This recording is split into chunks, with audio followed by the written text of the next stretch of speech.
Я бачу BBC, прошу.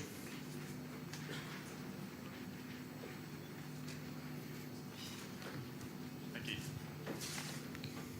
Sorry. Hi, Mr. President.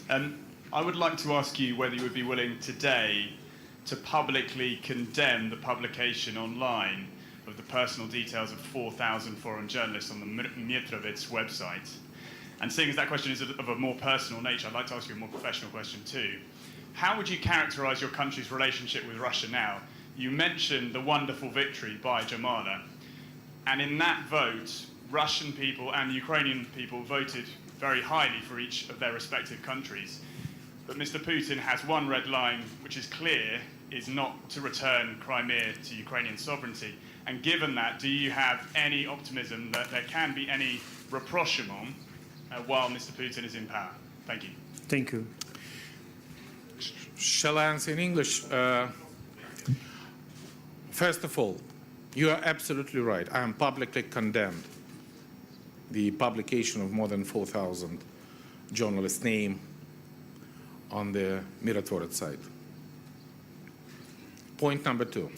Unfortunately, I have an information that some of these journalists prepare the negative comments or negative article about Ukraine.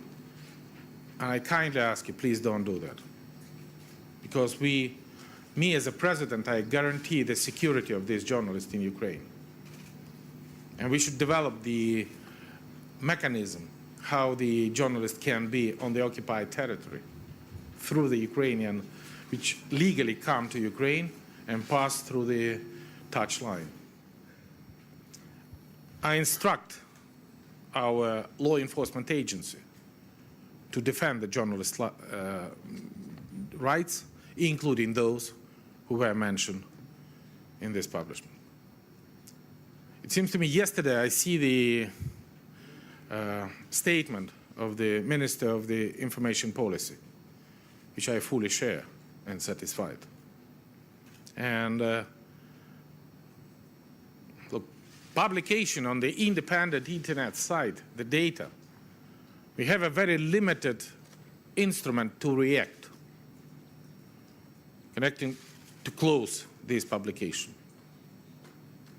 But as a president of Ukraine, and I'm sure this is the position of Ukrainian government, we think that that was a very big mistake. And this is anything who can be dangerous for the foreign journalist to be in Ukraine. At the same time, if you're talking about Russian journalists, some of them making criminal things. And that would be a special